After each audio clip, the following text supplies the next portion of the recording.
Okay, let's have a look at gene regulation in prokaryotes. The first operon that we're going to take a look at is Lac Operon. Before that, okay, a bit of a refreshment, so-called. So gene expression is that some genes are expressed all the time, some are not, some are switched on and off accordingly. So that means that expression is being regulated. So exposure to changing environment would of course change the nutrient availability. So, environmental changes would require adaptation for many prokaryotes by regulating the genes needed for their survival. So, there are basically kind of like two mechanisms. The first is changes in gene expression. This is most of the time regulated by enzymatic pathway, and it is basically done or basically happen rapidly, and it could be controlled with available enzyme system such as the Lac Operon itself. Secondly, expressing different enzymes based on nutrient availability. So it could regulate gene expression. It vary the number of specific enzymes made, and sometimes it could be slow depending on the environment as well. So we know that gene regulation occurs during transcription, hence the name gene. If it's a protein regulation, it would occur in translation. So operon. So last week somebody was asking about operon.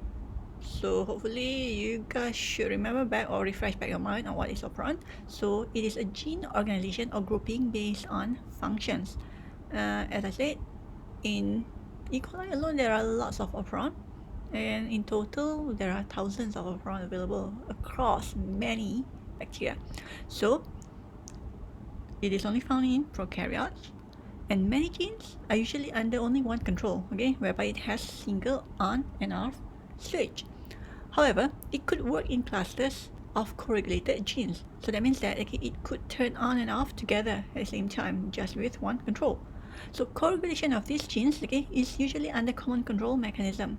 So they need fast adaptation to environmental changes, because if not, then all the genes couldn't be made or couldn't be expressed at the same time. So what are basically the component or basically the participants that makes an operon? So it includes the operator, promoter, repressor, and all corresponding genes. So when I'm saying about repressor, because we are going to talk about Lac Operon, so that's why I put the repressor here. But basically it should be operator, promoter, all corresponding genes. So the operator is the on and off switch to the genes, because it controls the access of RNA polymerase to genes, because without which then RNA polymerase couldn't bind to it. So it is found within the promoter region or between the promoter and gene encoding region, not too far off. So the second one is the promoter.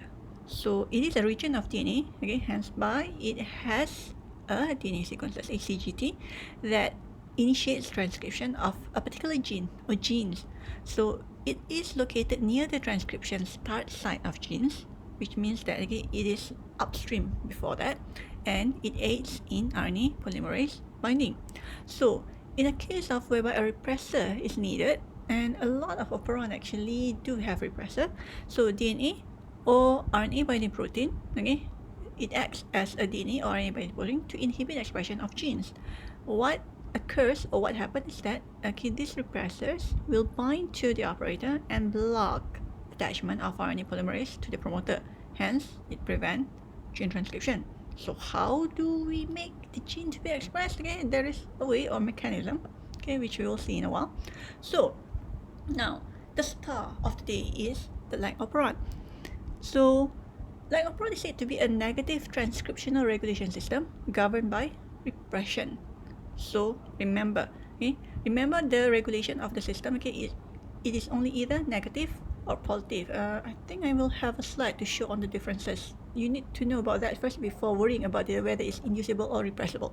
So the function of Lac Operon is of course to process or to degrade lactose, which means that it needs lactose for survival. So they produce, or the operon itself produce enzymes to break down lactose. And what is lactose?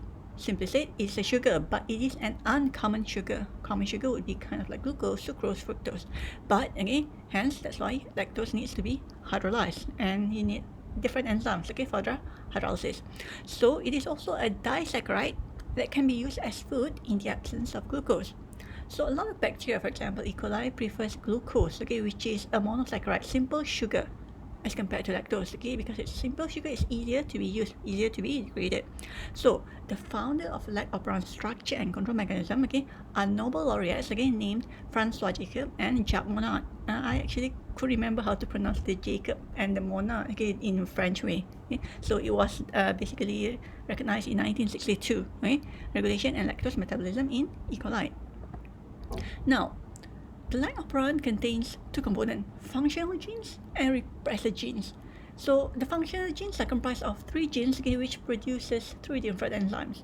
So LAC-Z, LAC-Y, and LAC-A, as you guys remember, or hopefully you guys remember. So beta-galactosidase, the star enzyme, is produced by LAC-Z. So this enzyme hydrolyzes the bond between the two sugars, which is glucose and galactose. So permease is being produced by LAC-Y.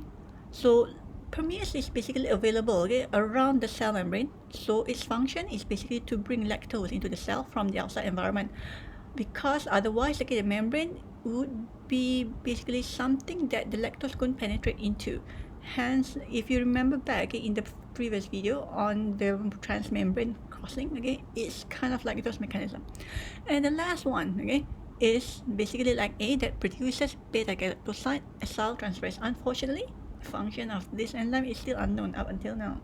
So the Lac Operon basically controls mainly the production of beta-galactosidase, okay, the star enzyme, like I said, making it an inducible operon under negative regulation. So again, like I said, and I have to basically say this a lot, do not be confused, okay, with these two terms. Okay, you just need to remember whether it's positive or negative, because inducible or repressible depends on the availability of the repressor. Now, it produces three genes, as we have seen, okay? And all three genes basically are transcribed by similar RNA, mRNA, but they are translated independently into three different proteins, and they are not even isomers. So, let's take a look at some other components of Lac Operon, okay? Repressor gene called LAC-I. So LAC-I codes for the LAC repressor protein. So it contains two binding sites, okay, for the operator and lactose. And the repressor protein is basically under said allosteric control. Basically what it means that, okay, when it is not bound to lactose, the repressor protein can bind to the operator. So when it binds to the operator, what happens is that no transcription could occur. So when lactose is present, a low lactose, okay, which is an isomer of lactose, okay, and another enzyme, okay, will also be present in small amounts, not that much, but low lactose, okay, will bind to the allosteric site and changes the conformation of the repressor protein so that it is no longer capable of binding to the operator. So when it could no longer bind to the operator, transcription could occur.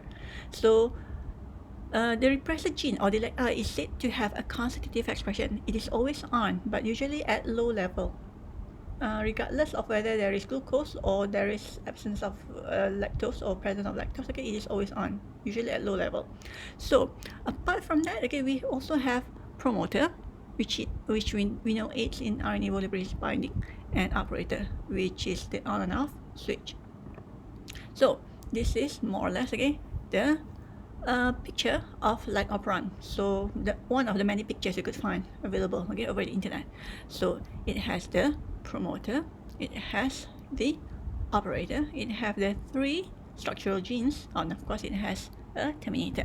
So now what happens, okay, over here is that, okay, when LAC-I, okay, basically is over here, okay, it binds to the operator to inhibit the transcription. But okay, remember the allolactose, okay, so usually, okay, it functions, okay, with even if, okay, there is low level of lactose, okay. If lactose is there, of course lactose will bind to the inhibitor and prevent it from binding to the protein.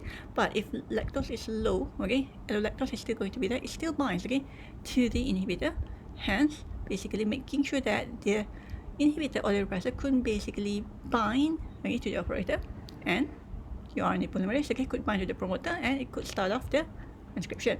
Now, the transcription of these three structural genes, okay, basically produces one mRNA, but okay, all three genes are translated into different enzymes. Different enzymes, are correct. Now, this is what I was talking about. Positive and negative regulation. So this is the main thing that you need to remember about Operon system. Okay, it is either positive or negative regulation. And again, like I said, again, whether it's inducible or repressible depending on the condition. So it's actually very simple to remember. Positive, you have an inhibitor, activator, binding to the operator. So usually when you have activator, there should be no problem, okay, for transcription to proceed.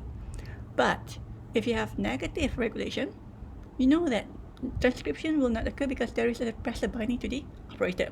So both of these, okay, could have an opposite kind of mode as well. So positive regulation could basically also occur, okay, when there is no activator. But without an activator, no transcription could occur. Why? Because regardless, it needs an activator. So by right, when you have nothing binding to it, okay, your RNA polymerase could still bind and basically you could have transcription, right? And in this case, no, because it will need an activator to proceed. Without an activator, it couldn't proceed, hence no transcription. So negative regulation, and a lot of models is basically based on negative regulation, as you will see Lac Operon, and there would be another one next week. So to have the transcription or to initiate transcription, you just make sure, okay, that there is either no repressor or you get, again, some allosteric protein or, okay, the enzymes needed, okay, to bind to the repressor, making sure that it doesn't bind to the operator, hence you get your RNA polymerase binding to the promoter to start off the transcription. Easy, right? Okay, let's move on. So we know that Lac Operon is under negative regulation, remember, but it is an inducible operon. So what happens is that, okay, you have a Lac inducer like I. You have another protein, okay, called CRIP protein, which helps RNA polymerase to bind. This is the actual mechanism of how Lac Operon works. We have the polymerase itself, RNA polymerase binding site. We have the operator. Now, all these three make up the promoter. And of course, it wouldn't happen or nothing could be made, okay, if there is no genes, okay, that promote the beta-glycosidase, and of course, okay, the other two enzymes. Now, we need, okay, the like I to produce mRNA, okay, for inducer protein. So most of the time, okay, the inducer protein, okay, is in active form. So in its active form, it will bind to the operator. When it binds to the operator, what happens is that RNA polymerase, so this is RNA polymerase, okay, is blocked, okay, from being transcribed. Now, how do you make sure that you could get the transcription going? Okay, two mechanisms. Okay. First, the presence of lactose as co-inducer. Okay, whereby, again, beta-glycosidase is usually not needed unless lactose needs to be broken down. So, another mechanism or regulation, okay, is that, okay, there should be low amounts of glucose because regardless, bacteria, regardless of what they are, they prefer glucose over lactose. So, recall that lactose breaks down into glucose and galactose, so low glucose levels would signal the cells for more lactose to be broken down. So both conditions must be met for the Lac Operon to turn on. If only either one of them is there, it will not be turned on or it will not be inducible. So now let's see how it works. Okay, so you have your allolactose there binding again to the inducer. So basically it attaches, okay, to the allosteric side of the inducer protein, inactivating it, taking it away from the operator side.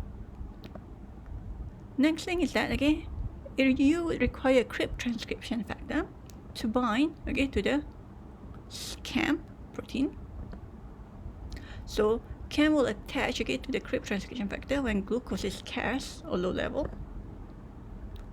Hence, what happens is that, again, when it binds, again, over here, RNA polymerase can bind, okay, to the promoter site as well, but only with the help of CRIP transcription factor, this whole structure. So once it occurs, again, transcription could start. You could get all 3 structural genes to be transcribed, especially beta-galactosidase. It's as simple as that. I'm saying it's simple, but actually the step-by-step, okay, has to be in subsequent order. Now, remember these 4 possible situations for Lac Operon to work. Not many, only 4. Okay, just remember back what you have learned previously. So the first one, when glucose is present and lactose is present, there would be no production of beta-galactosidase. Why?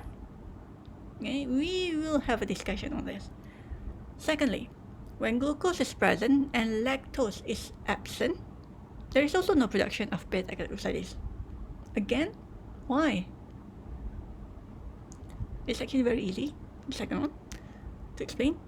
Number 3, when glucose is absent and lactose is absent, still no production of beta-galactosidase. What happens here?